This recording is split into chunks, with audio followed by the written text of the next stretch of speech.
Right, I think that's probably enough from me. So we will move on to the first talk, which is Robert Schumann. Thank you. Thank you very much. Quite an honor to give the first talk today when everybody's brains are still open and ready to take in science goodness. I think I'll spend a little bit of time just introducing the problem that is photometric transient classification for upcoming surveys, in particular LSST, and then detail how SNMachine is if not the solution to that particular problem. So Supernova 1A are a fantastic tool for cosmology. The reason for that is that their absolute magnitude is pretty much always the same. It can be calibrated to be the same thing. Therefore, if we observe the apparent magnitude and build the difference of that, we can get fantastic constraints on the luminosity distance to these incredibly bright objects, down to redshifts of 1 and beyond. So this plot is a Hubble diagram of the difference in apparent and absolute magnitude over redshift.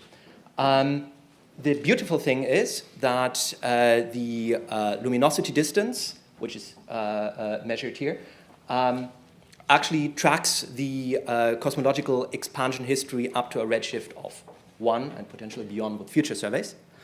And this depends on the underlying cosmological model. This plot is particularly famous because this was the first time that the accelerated expansion of the universe was measured with sufficient significance in 1998, which was awarded a Nobel Prize, rightfully so.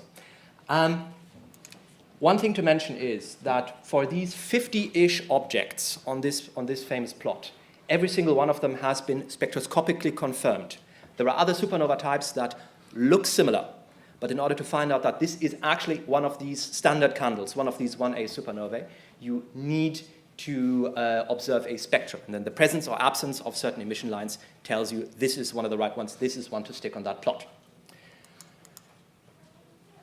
This is something we've been doing in the past. In the future, we need to change our gears. The future is LSST, amongst other surveys. It is a 6.4 meter telescope which is currently being built in Chile. The main survey for 10 years will begin in 2022.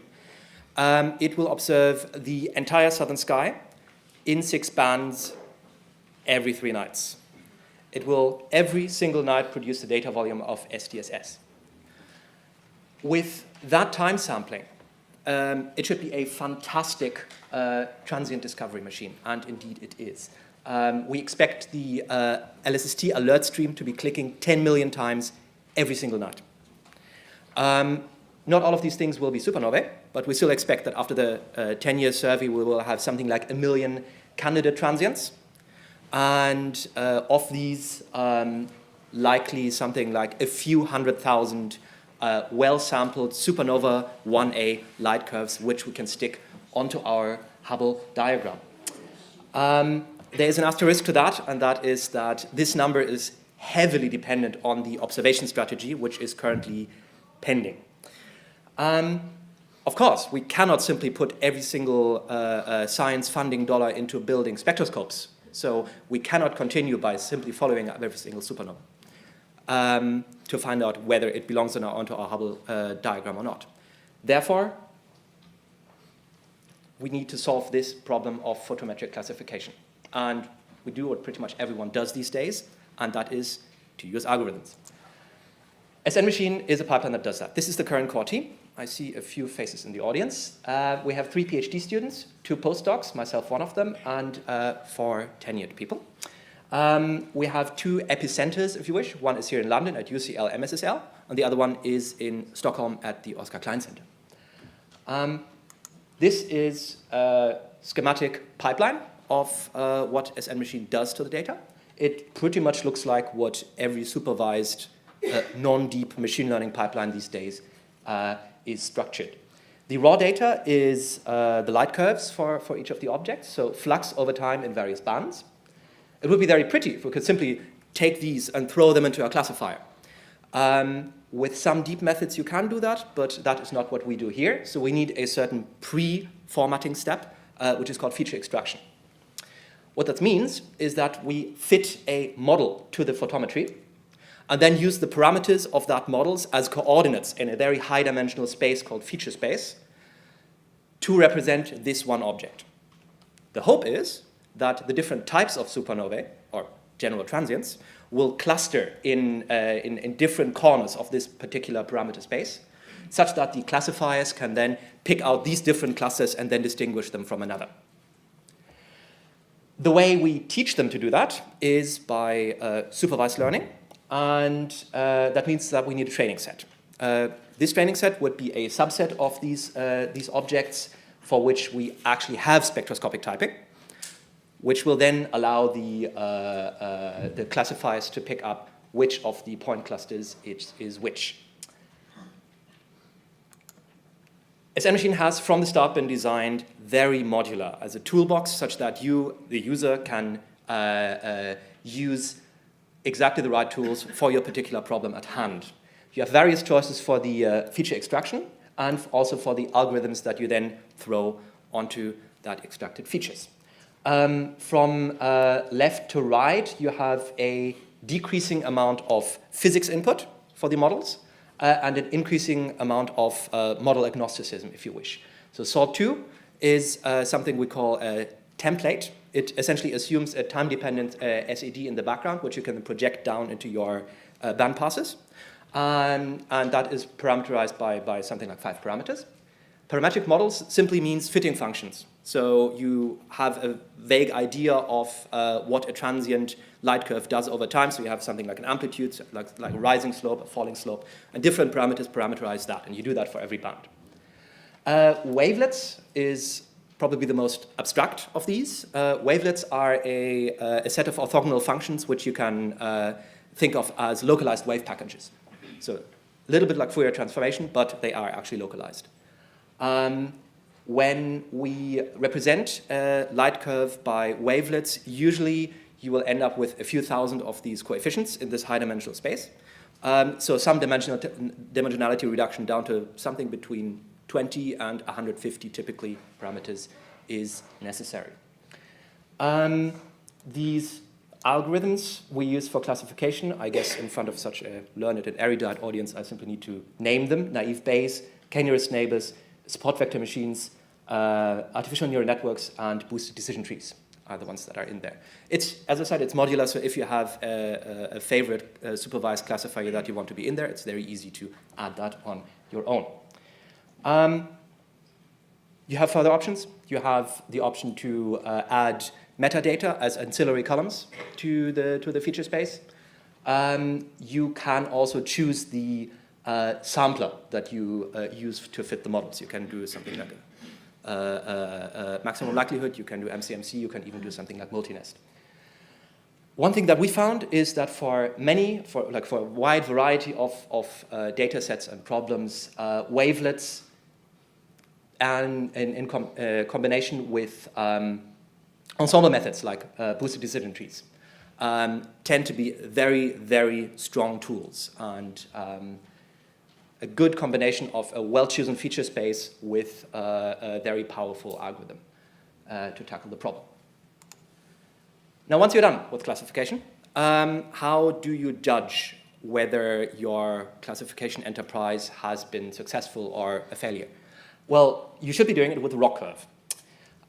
Essentially, at the end, every classifier gives every element of the test set a class membership probability. Now, to step from there to a Hubble diagram, one approach you could think of is a clip on a threshold of that probability. So you say everything that's 98% sure to be a 1A goes on my plot. That would result in a very pure sample. But also you will discard many actual 1As where the classifier was perhaps only 97% sure that it's a 1A. On the other hand, you could say 50% is enough, in which case your sample will be considerably more complete, but on the other hand, also much more contaminated. So how would you choose that threshold? The idea is that you compute the completeness of the sample and the contamination of the sample for various thresholds and then simply plot those over one another. Ideally, you would want to be in this top corner if that's where this curve leads you through, then you have 1. Typically for a real data set, of course, you'll never really do that, but heuristically, the rule of thumb that people have is if the area under this curve, AUC is what people abbreviate it very creatively, is something like 0.9 or higher, then this is a good classification. It should be noted that this does not safeguard you against any type of potential failures, but for a wide variety of problems, this is a good metric. If you get something like a 0.5 AUC, then you've successfully built a coin flip classifier. These two different sets of rock curves correspond to two different feature extraction methods we use for SNMachine. So this is one of these parametric models, and these are wavelet features. I think it demonstrates quite nicely what good feature engineering can do for you, or what, if it's not appropriate to the problems that it can give you. Even the best classifier will have problems pulling those clusters apart. Whereas for wavelets, they pick out exactly those features that you really want and that really separate your classes nicely. This is a plot from Michelle's paper, where she presented this enmachine first time. First, let's pretend the dashed lines don't exist. So these are AUC values for various models and algorithms. It can be seen that boosted decision trees are pretty much the best for many of the feature extraction methods, and also that sawtooth and wavelets tend to outperform all of the other feature extraction methods quite clearly. I should say which dataset this is actually. This is not a dataset, it's a simulated dataset. It was a classification challenge that was made for the Dark Energy Survey. It's called the SPCC, the Supernova Photometric Classification Challenge. And it's pretty much the gold standard what everybody uses to train algorithms these days on, at least until now. The dashed lines are the original training set. What people gave when they gave this classification challenge was they gave a training set, a spectroscopic set, which was somewhat realistic. So you will not always get a perfect training set in the meaning that it will trace the actual distribution of the full test set, but there will always be some biases. The question is, how does it impact you? And it turns out it does actually impact the classification results quite significantly. This is a problem.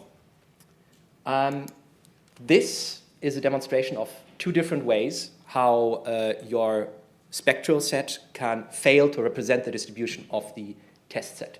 The bottom plots are the fractions of the different classes in the test set and in the training set.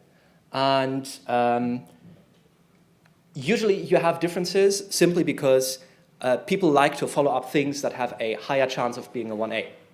Especially with something like the SDSS survey, you have a vast number of 1As as opposed to non-1As. Thank you.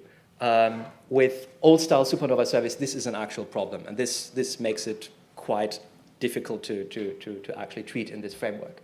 The other part is that you also don't trace the distribution in feature space. So this is the peak Arbit magnitude versus redshift. Spectroscopic follow-up tends to follow up things that are bright and that are low redshift. So in order to tell the classifiers what a high redshift supernova looks like, which is necessary for it, but it's very difficult. So we shouldn't be surprised that this is where our algorithms are vulnerable. One idea how to fix this, which we are currently implementing and testing, is to resample the light curves with Gaussian processes. So to each of the bands, we train a Gaussian process, which we can then use to create synthetic light curves, to draw from the Gaussian process and then to add to the training set. Usually, augmentation steps like this tend to make your classifiers much more robust. You prevent overfitting, and in this case, you can simply increase the numbers quite easily. Time's up, so I'm not going to say much more about that. I guess my conclusions is that for supernova surveys in the future, we have to address the problem of photometric classification and the correct allocation of spectroscopic resources. It's a fantastic showcase for machine learning methods and their strength in modern astronomy. But we need to be sure how exactly we combine our methods to get around problems like non-representativity. Thank you very much.